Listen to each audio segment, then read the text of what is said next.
The Kilimanjaro Leadership Summit is the highest, pun intended, leadership training program in the world. And we will take you to 5,895 meters as part of this training.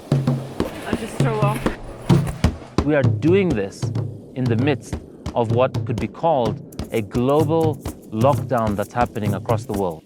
Just in the process of getting to Kilimanjaro Leadership Summit, you will have to overcome multiple hurdles, whether it is traveling in the middle of lockdown, whether it is overcoming visa issues or passport issues or personal family issues at home or leave from work or whatever it may take. It will require you to cause your personal leadership to just get on that flight, get at the base, and then the training begins.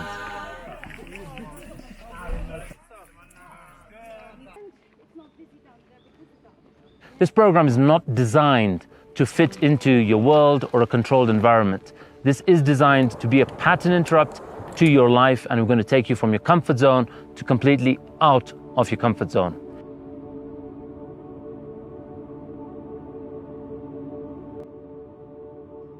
My name is Samina Uddin, born and raised and live in West London, Hammersmith. I'm 33 years old. I'm a dentist by profession. My name is Luca. I come from London. However, I'm Italian. I come originally from Finland, and then I've been living in the UK for the past 4 years. My name is Maliha. I am 40 years old. I'm originally from Pakistan, but I started living in London almost 20 years ago. I'm a single mom. My name's Satveer and I'm from London in the UK. I was born in Manchester. I come from a large family of 5 brothers and sisters. My name is Antonio Franco. I'm 23 years old. I'm originally from the United Kingdom, but my family are from Madeira.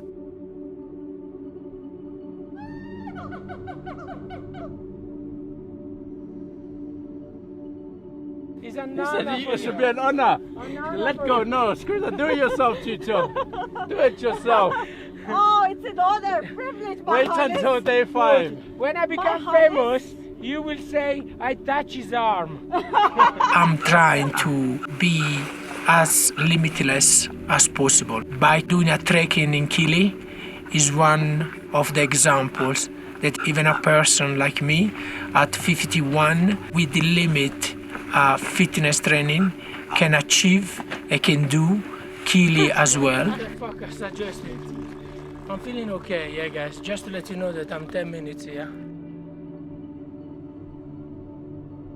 Why I joined this leadership summit essentially was I want to see layers of myself that I don't show anybody. And for me, the mountain is less about leadership, but more about vulnerability and accepting it. For me, there's like things that I want to do outside of finance. Like I don't enjoy my finance career and want to do something that I'm more passionate about. So when I heard about this leadership summit to Kilimanjaro, I was like, yeah, this sounds perfect for me, especially because of lockdown. I've been always fascinated actually by this mountain. I did some other treks and hikes before, and I kind of always wanted to challenge myself. Yeah, just see if I could do this mountain. At work, everywhere else in my life, with my family, with my kids, I question, be it the small area of when I'm teaching my kids to eat healthy, and then they question me back, or at work making a decision and then get questioned about it, not believing in myself, and I say, oh, maybe I'm making a mistake, or maybe I don't know much. I want to alter that.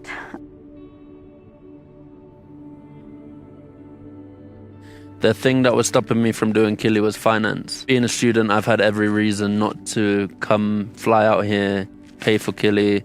I went into work and had a conversation with my manager. I was just saying, hey, look, I want to book this time off. Had a conversation with my family. Everyone was saying, no, like, you shouldn't be doing it, COVID, all of this stuff. So the conversation that I had with Ronnie was around my relationship with money and altering really what's possible for me.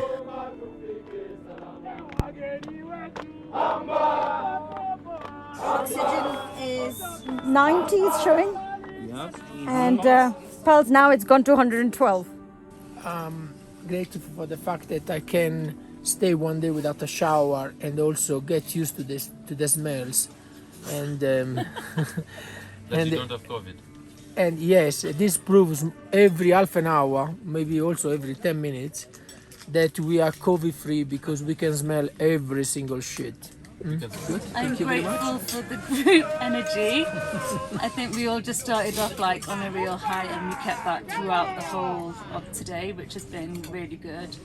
And then the nature as well, seeing Saturn and Jupiter and the moon and the stars, it's just amazing. I'm just grateful to us being here, like having this be available to us, what's been put into place. So like for the food, the guys downstairs, the porters, the guides, just so much gratitude to them and everyone else who's brought their stuff here to us and then just going to clean it up while we're sleeping or whatever, and then taking it to the next spot before we even get there. That's the first thing, because it takes a mountain to cause this. Or what I do differently tomorrow is pole pole. Pole pole. Yeah, so just Did you feel you went a bit too fast today? I think I maybe went too fast. Yeah. You feel anything? I feel okay. But I don't have to try to be like a superwoman, you know. Like I can save my energy for the rest of the trip as well. Default way for most people to shower on Mount Kilimanjaro is to wet wipe yourself and your body all the way down for 7 days. But instead, we got this shower constructed. There we are. There's the hot water.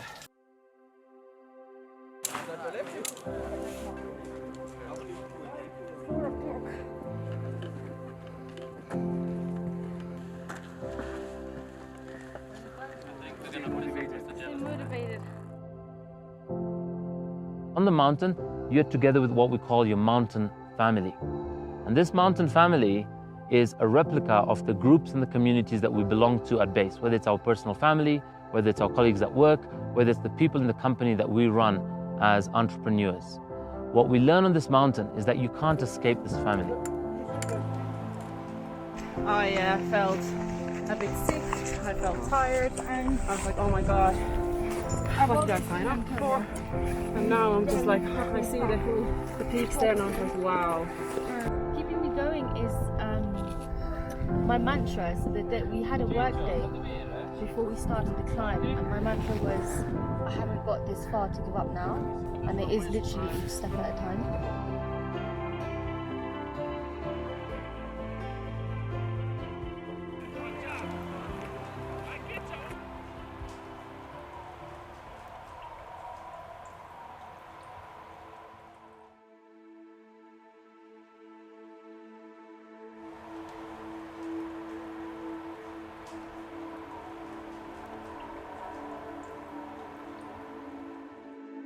Our theme is Ubuntu.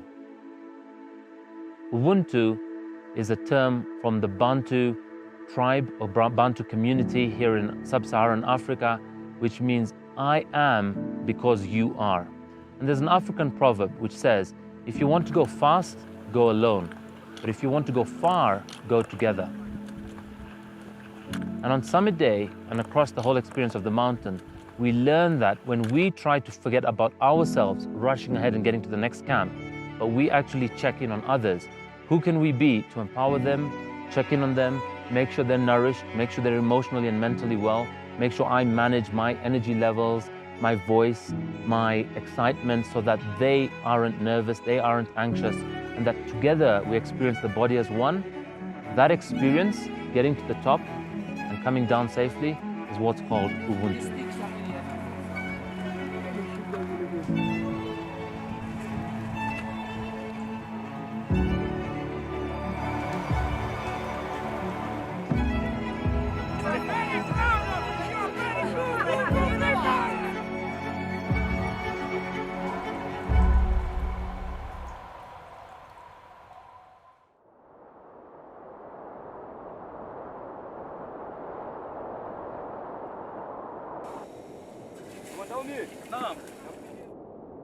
So I've challenged my fear of needing other people. Every step of the way, I'm needing them.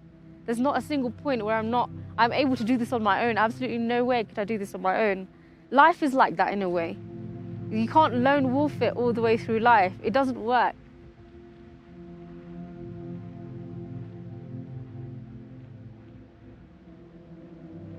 All right, guys, so here we are, Barafu Camp. Well done to everyone that made it here. Big hand for all of you. In 2014, when I first went up Mount Kilimanjaro, and I would see these porters and guides zooming past me, walking on the rocks, and one by one, these bodies would disappear into the clouds. I thought, wow, this is like the highway to heaven, except that you don't have to die to get there.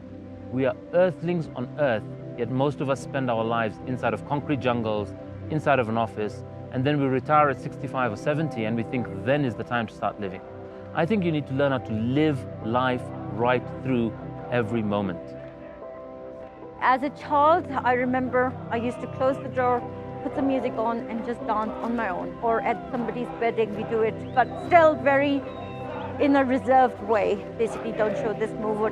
Again, it comes back down to culture, religion thing. When I was up there, I suppose it's the vibe and me being me. It brings the best out of me. When I'm free, when I'm dancing, I feel like I'm free. The dancing basically means joy, happiness, and energy for yourself.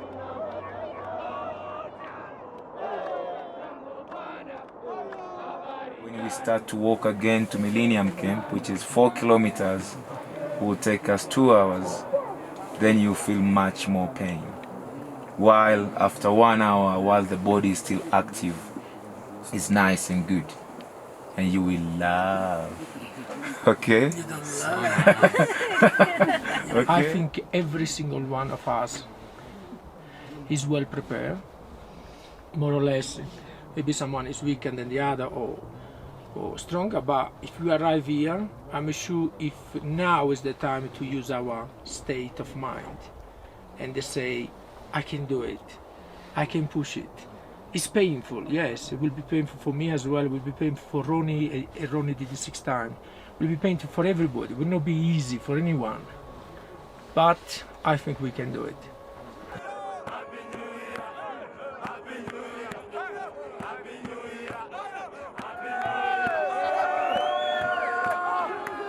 45 minutes past midnight and we're commencing our ascent. We're likely going to cross sunrise on the way. We have Mawenzi Peak there to our left and we're heading up to Stella Point first and from Stella to Uhuru Peak. We are so happy and so ready in this 2021. 2021, woohoo! Going to the highest in Africa, nice and slow. All we're going to be there safely and happily. Much love. Let's do this. It's like the fear of like, what if I don't make it? Yeah, and you I can don't give want that to up. think that. I don't want to think that. Yeah, if you, I want to tell you this, guys. If you don't make it, that's all. That's literally all it is. It's that you don't make it. But the moment you give up that that's all that it is, then there isn't that burden on your shoulders. And what I'm committed to inviting, to having each of you discover, is inviting you to know that life was simply made up by people that were no smarter than you. And when you discover that, then you can step out of the matrix. You can step out of the mold that was created for you to fit into, and you could be outstanding. You could be extraordinary when you can create what your definition of success is. What I'm experiencing at the moment is like a sense of freedom, but also a sense of achievement, because it's something completely different than everything I've done until now. It's something sometimes you cannot explain with words, and because it's something actually you need to do in order to understand what are the real feelings. Great. There's the summit. Have your fears, but carry on taking actions. Like if you see an opportunity and you don't know how to do it, just take the leap of faith and go and do it, and you can achieve anything in life. If you see the level of energy that happens at 4,200 altitude, it lets you know what's possible when you tap into your inner child, the dreamer, the visionary, the person that really wants to live their fullest life, and you and your identity is robbing that inner child. Tap into him or her.